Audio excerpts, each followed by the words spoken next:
Oke, sebentar. Baik, teman-teman, ini langkah awal kita dalam membuat desain. Itu nanti ketika teman-teman klik Ecodial kan tampilnya seperti ini ya, tampilnya seperti ini. Yang sudah pernah buka seperti ini bukan tampilannya? Iya, Pak. Iya, Pak. Seperti itu. Iya, Pak. Iya, Pak. Tinggal di create new project gitu ya. Nah, ini yang save-nya tadi karena saya kan tadi sudah buat ya. Ini misal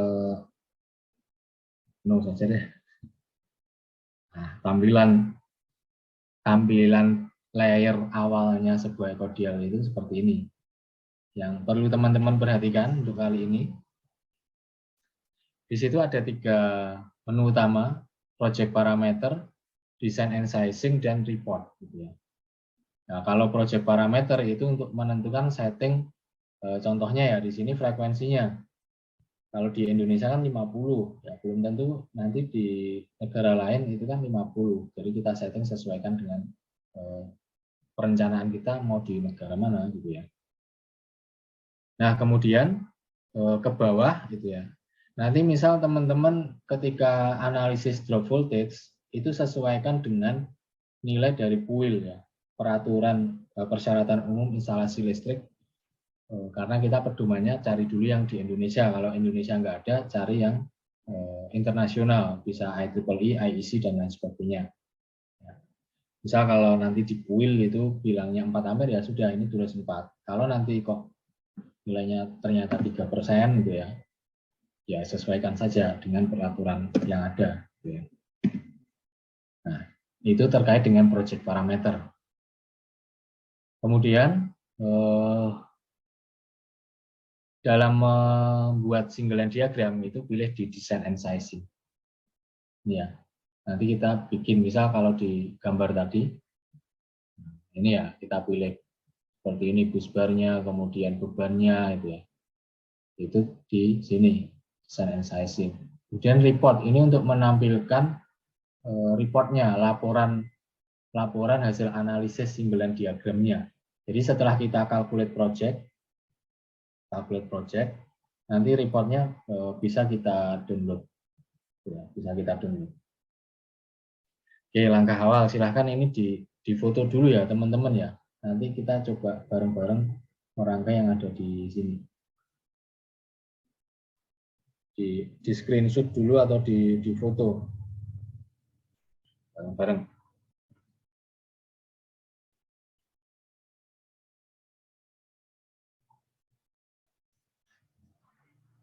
Sudah? Sudah belum? Sudah ya? Cepat saja kita. Di awal pasti kalau sebuah singleton diagram itu kita perlu yang namanya sumber. Sumber itu bisa kita pilih di sini. Ya, ini ya. Source-nya macam-macam. Ya, tinggal disesuaikan dengan contoh singleton diagram kita. Kemudian setelah source biasanya pasang busbar. Sini, busbar. Di sini ada juga horizontal distribution BTS gitu ya. Bus trunking system. Ini beda lagi. Belum kita pelajari hari ini ya. Ini yang horizontal, di sini yang vertikal. Kemudian kalau kita nanti pasang surga arrester, nah di sini sudah disediakan surga arrester. Tapi nanti kita langsung saja ke beban ya. Dari busbar kita distribusikan ke beban. Nah, bebannya kalau di Ecodial itu ada 4 macam. Ada yang passive load, ada yang motor, ya. Ada yang ini lighting load gitu ya, beban lampu atau beban penerangan. Kemudian yang terakhir ini socket load. Istilahnya ya, biasa kita sebut kotak kontak atau stop kontak gitu ya. Oke, dari 4 ini ada yang belum paham apa ini? Dari 4 ini, mana yang belum paham? Izin bertanya, Pak. Ya. Kalau untuk yang passive load itu di etap sama dengan yang static load itu bukan ya, Pak? Atau beda? Oke. Kalau static load itu ya, ini saya jelaskan kenyataannya saja. Jadi kalau teman-teman nanti punya punya beban listrik kulkas gitu ya, punya beban listrik kulkas. Yang tertera biasanya apa di spesifikasi kulkas itu? Di kulkas teman-teman. Ada wattnya kan? Ada wattnya nggak? Iya kan? Ya, misal 0,1 ya 100 watt. Kemudian PF-nya berapa? Misal 0,6. Nah, itulah fungsi passive load. Jadi untuk merepresentasikan beban yang ada di tempat kita. Ya, seperti itu.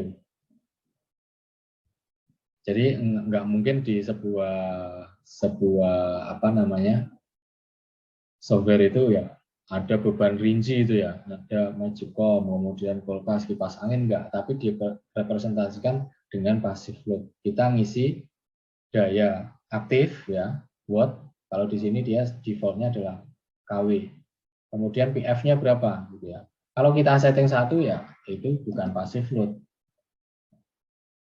Ya itu beban resistif kan, karena cosp-nya 1. Nggak mungkin di beban passive load itu cosp-nya 1 nggak mungkin, karena dia kan di dalamnya sini kulkas itu kan ada nilai dari induktornya, resistansinya juga ada gitu ya. Makanya PF-nya nggak mungkin 1. Nah, misal saya setting 0,5 gitu ya. Nah, nanti dia akan mengikuti nilai dari IR-nya itu nanti akan mengikuti berapa. Kemudian daya semuanya berapa ampere mengikuti setelah kita setting kW. Itu untuk passive load ya. Ya. Untuk kotak-kontak, nah, di dalam sistem perencanaan gitu ya, bisa besarkan dulu. Biasanya itu settingnya di sini yang disetting KPA-nya. KPA-nya teman-teman 250 ya, kalau sistem satu fase. 250, cosp-nya 0,85. Itu ya. Jadi kalau di dalam perencanaan kan mungkin gambar teknik sudah sempat disinggung gitu ya. Kalau untuk menyusun untuk menentukan langganan atau kapasitas daya itu kan kotak-kontak itu diisi 250. Sorry kok 250. Ini KPA ya. Berarti berapa di sini kalau KPA? 25 Pak, 0,25. Ya, itu ya. Karena ordernya di situ kilo semua. Beban motor juga sama. Beban motor itu nanti tinggal kita setting saja berapa kW. Nah, di sini nilainya. Ya, misal 2 kW gitu ya. Nah, lihatnya di sini settingnya yang motor itu. Nah, kita lihatnya di sini nanti. Setting ke motornya. Oke, ya ini saya hapus dulu. Saya contohkan cara membuat yang ada di PPT tadi, biar teman-teman nanti yang langkah awal itu bisa mengerjakan semua. Ya, cara. Pertama kita pilih source, samakan dengan yang ada di contohnya. Nah, misalnya saya pilih ini, sama nggak ini? Coba dicek. Sama Pak. Yang lain sama nggak? Di gambar tadi sudah di foto belum tadi? Sama, Pak. Sama Pak, sudah. Sama Pak. Ada yang lain? Yuk, Aci, kamu foto nggak sih? Foto Pak. Nah, cek sih, sama nggak itu? Sama Pak. Cuman nggak ada busbarnya gitu Pak. Busbarnya belum. Oh, belum. Yang lain, CB-nya berapa sih CB-nya? Kalau di contoh saya tadi? CB-nya 1 Pak. 1 Pak. Ya, itu ada berapa? Ada 2 Pak. Ya, di sini ada berapa di sini? Ayo. 1 itu bukan 2. Pak dekat itu. 2 Pak. Nah, berarti sama nggak? Beda Pak. Beda, itu ya. Jadi jangan menyamakan yang beda ya. Karena ini beda lagi nanti pembentukan sistemnya. Nah, yang ini sama nggak? Yang kanan? Sama. Sama, Pak. Sama, Pak. Saya pakai source 4 ya, ini ya, source 4 ini ya berarti. Jangan salah nanti teman-teman ngasal nginputnya, oh ini yang dipilih gitu, jangan. Sesuaikan dengan soal, karena nanti analisisnya pasti beda. Kalau bentuk diagramnya beda. Oke, terus butuh apa? Bawahnya butuh apa? Busbar, Pak. Busbar. Carinya di sini ya, distribution. Cari yang tidak ada kata-kata BTS ya. Bus ranking system itu beda lagi nanti sistemnya ya. Jadi yang ini ya, yang busbar. Pasang kan ada tandanya tuh. Nah itu ya, ada centangnya itu kan. Kelihatan nggak di situ? Nah, centangnya ini. Jadi kalau teman-teman pasangnya nggak pas gitu ya, nanti ada keterangan biasanya, ada notif. Nah, sirkuit dari sumber 4 ini tidak terhubung dengan sirkuitnya distribusi nomor 7. Ini harus kita benerin dulu. Tinggal ditarik saja. Nah, ada tanda centangnya kan. Oke. Itu ya. Terus terakhir apa? Tadi kan ada 3 bagian. Terakhir beban berupa beban lampu. Lampu ini. Ya pasang, mau pasang di kiri atau kanan sama saja. Itu ya. Mudah kan? Kalau teman-teman nanti kok bebannya banyak, ini bisa dipanjangkan. Tarik ke kiri atau ke kanan. Sami mawon ya. Tinggal sesuaikan saja di situ ada berapa bebannya. Ini tarik ke sini ya. Oke. Nah, ada perbedaan apa setelah saya pasang loop dengan tidak? Ini saya pasang. Bedanya apa di situ? Ada perubahan nggak? Di warnanya, Pak. Nah, warnanya. Berarti kalau single line diagram itu sudah terkonek utuh dari sumber sampai ke beban, warnanya berubah menjadi apa? Hitam. Hitam. Ya. Yang hitam itu malah yang sudah terhubung ya. Oke, lanjut. Kemudian kita setting. Dari awal dulu ya, saya agak cepat karena ini sudah jam 5. Tegangan yang perlu kita setting di sini, nilai KV-nya. Karena kita relatif kerja di area kita ya, maksudnya di Indonesia itu kan tegangan menengahnya 20, maka setting 20. Nanti ada lagi yang 22, 23, 25 dan sebagainya. Menyesuaikan ya. Ini kita setting 20. Kemudian MVA-SC-nya gitu ya. Di situ ada tulisan minimum short circuit power. Itu teman-teman pasang defaultnya saja. 250 untuk minimalnya, 500 untuk maksimalnya.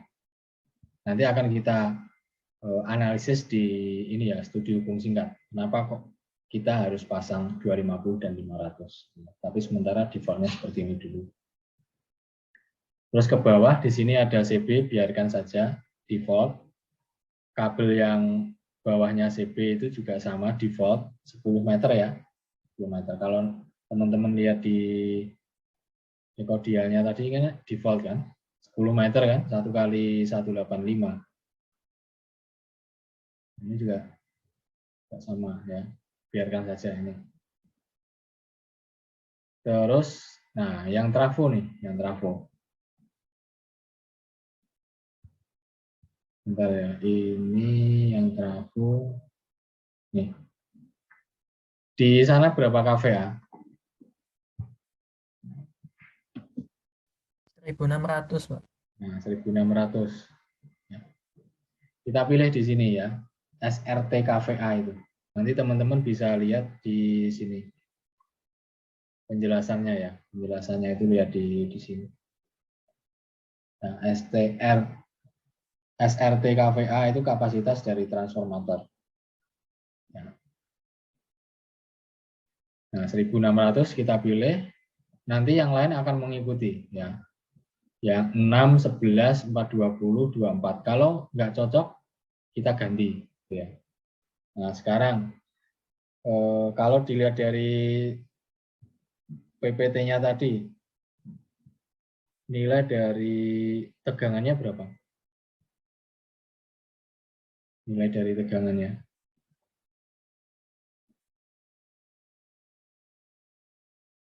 Ayo, dilihat. Primernya 20 kV, terus sekundernya 400 volt, Pak.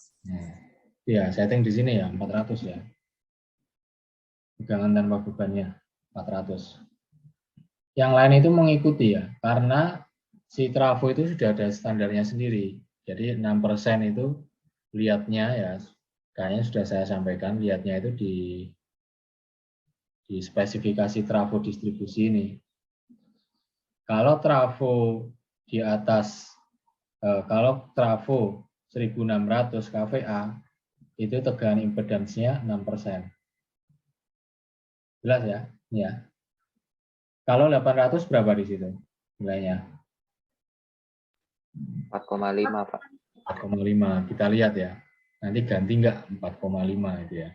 800. Nah, ini 6. Nah, ini kan enggak ganti. Nah, ini kita cek.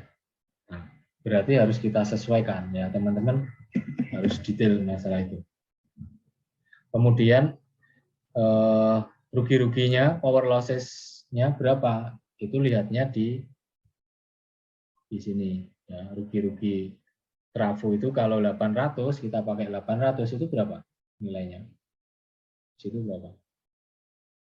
Bacanya yang rugi berbeban ya. Karena kan trafonya itu kita beban. 800 berapa di situ? 6.850, Pak. Satuannya? Watt. Oh. Nah, berarti kita setting ini berarti menjadi berapa? 6? 6,850. 6,85 ya. Kalau sudah kita setting itu di sebelah kirinya itu kan ada gembok terkunci itu kan, lock gitu ya, lock. Itu artinya komponen generator itu sudah kita setting. Kalau teman-teman nanti buka gemboknya, gitu ya, dibuka gemboknya, nanti dia akan memilihkan sendiri trafo yang paling efisien untuk digunakan. Paham ya? Jadi dia akan memilihkan sendiri secara otomatis. Tapi dalam praktek kali ini kita ngikut dari ini ya, dari gambar SLD-nya ya. Ini 1600, terus di sini 6.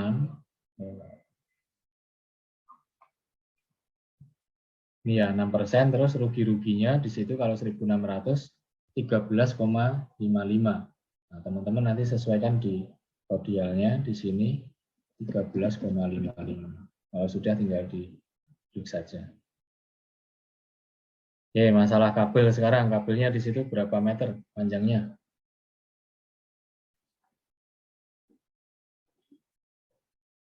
Ya, agak cepat ya. Dilihat teman-teman. 10 meter, Pak. 10 meter ya. Yang bagian sini, luar sini, yang perlu kalian isi itu hanya panjangnya saja. Itu kita isi 10 meter. Sudah. Kemudian langsung ke bawah. Yang ini nggak perlu diperhatikan dulu karena kita settingnya di dalam produknya nanti. Ya. Di sini kita abaikan dulu. Masuk ke sini. Ini diklik. Select a product in the catalog. Ini ya. Di sinilah kita ngatur kabelnya. Ya, kabelnya macam-macam nanti komposisinya. Komposisinya pilihannya macam-macam. Tahunya dari mana kita memilih? Lihat dari sini. Lihat dari jumlah kabelnya. Jumlah kabelnya berapa tuh di situ?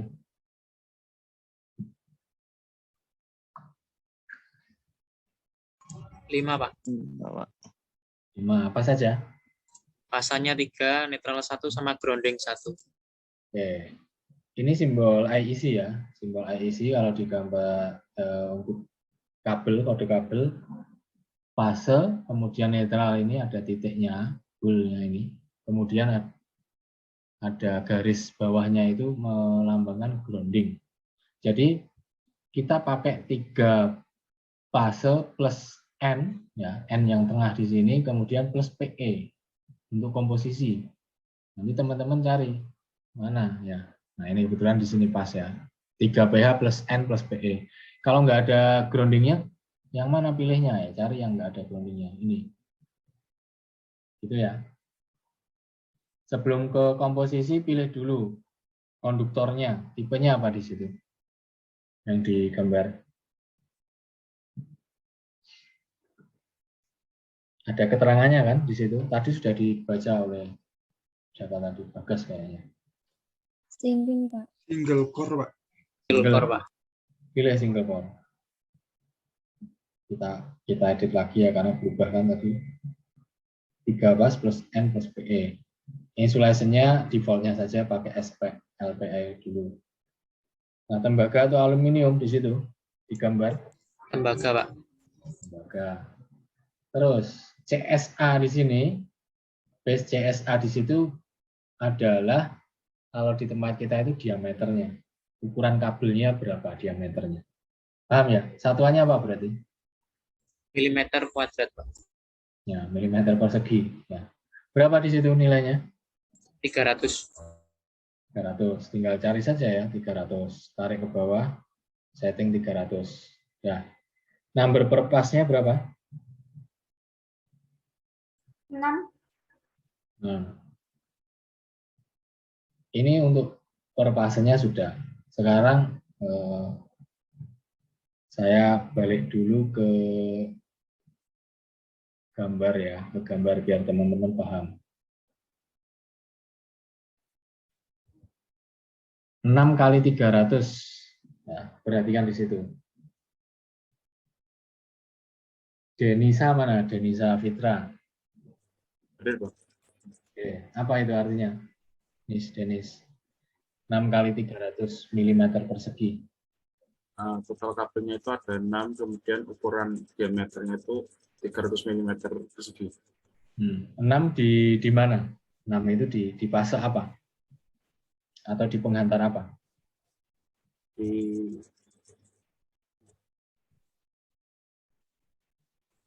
Ayo.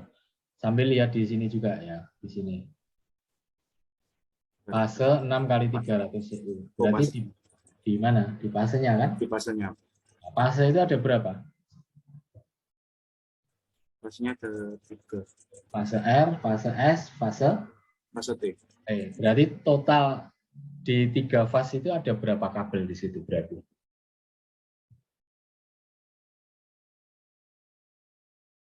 Ayo bantu temennya. Ayo gas, bantu gas. Ya cepat. Tadi sudah dibilang Dennis, di fase itu ada 6 kabel, diameternya masing-masing 300. Nah, sekarang kan fase di tempat kita itu kan ada 3, RFT kan? Atau di buku-buku yang bahasa Inggris itu ABC ya, atau L1, L2, L3, sama saja.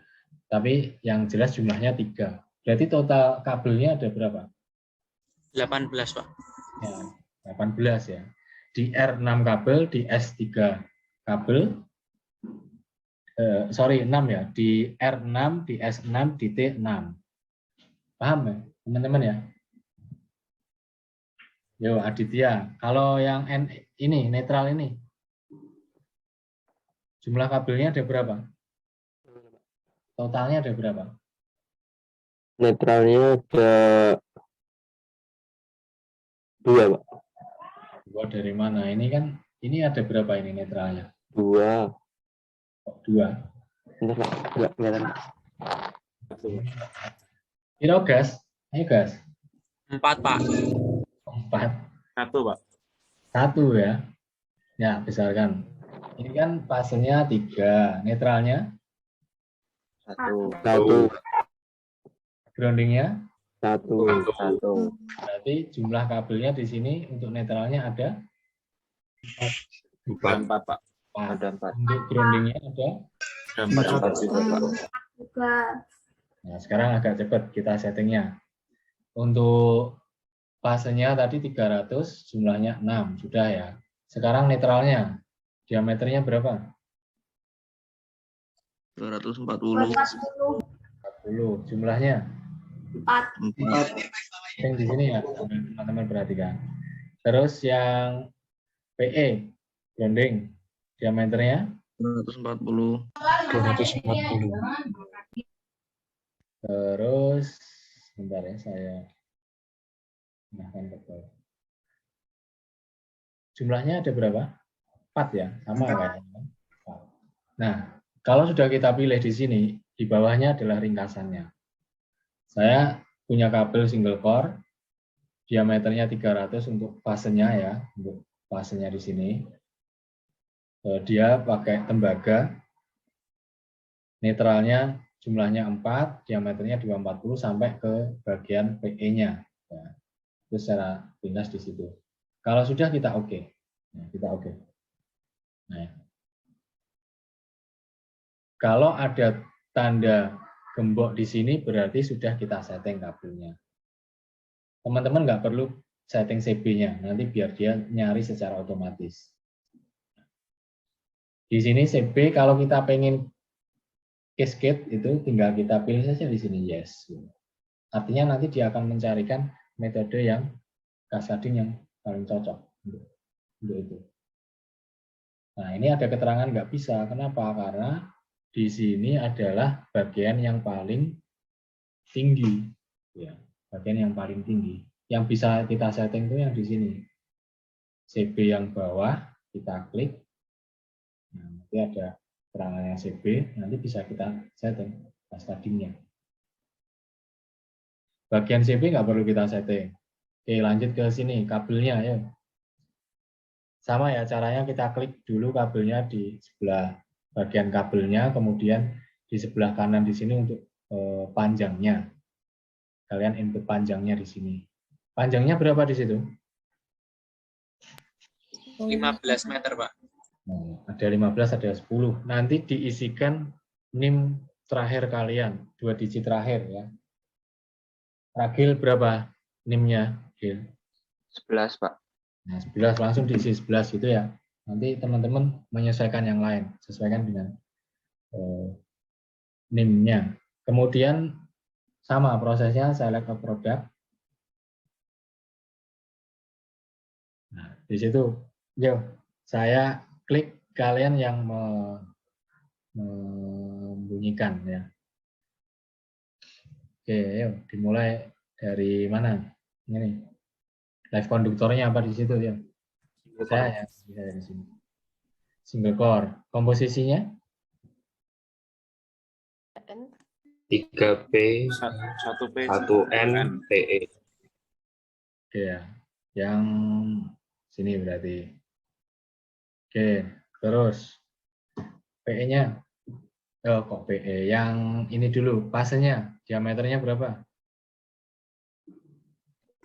95, Pak. 95, Pak. 95. Jumlah kabelnya? 1. 1, Pak. Oh, udah. Yang netral? Sama, Pak. Sama, Pak. 95. 95. Dan semua. Oke, tembaga semua kan di situ ya? Iya, Pak. CU. Iya, Pak. Sudah sesuai ya, 195, 195. Kemudian kalau sudah kita oke. Nah, ini juga ada keterangan ringkasannya di bawah sini, teman-teman. PE-nya 195, netralnya 195, fasenya 1, diameternya 95 mm persegi. Terus terkait dengan lampu. Ya, ciri-cirinya ya teman-teman, kalau di soal nanti nggak ada, nah ini ya, nggak ada keterangan ini lampunya apa sih, gitu ya. Teman-teman lihat di PF-nya ya. Kalau PF-nya 1, berarti lampu apa di situ? DC, Pak. Bukan DC. Yang Resistansi. Resistif. apa? Lampu apa sini? Lampu pijar, Pak. Pijar. Bahasa Inggrisnya apa lampu pijar? Bulb light, Pak. Ini loh. Incandescent. Incandescent lamp itu ya. Pijar itu. Kalau halogen itu ya ini sama-sama pijar, cuma tungsten nanti. Nah, kita pilih standar incandescent lamp. Ya, PF-nya kan langsung otomatis 1 kan di situ. Nah, terus yang perlu kita setting adalah daya, jumlah luminer. Luminer apa? Tingkat Luminer itu apa? pencahayaan, Pak. Bukan, ayo, luminer apa? Luminer kalau itu Kuat benar. cahaya. Number of luminaires di sini itu adalah armaturnya. Paham? Armatur ya. Armatur itu kalau praktek instalasi kan fittingnya itu loh ya. Fittingnya. Cuma kalau yang lampu-lampu apa TL itu kan ada yang jenisnya RA, RM gitu ya, yang direct ataupun non direct itu. Nah, jumlah armaturnya berapa? Kalau di situ kan jumlahnya sudah diketahui berapa di situ. 1 kan? Jumlah lampunya 50, berarti ini di paralel. Satu bagian itu di paralel 50 gitu ya. Terus dayanya di situ berapa? Ada nggak dayanya? Oke, kalau nggak ada saya ini ya. Nanti teman-teman pasang 100 semua ya, teman-teman ya. 100 semua. Ini kelewat di situ kayaknya. 100, kemudian di sini number of luminernya 1, kemudian lampunya 50.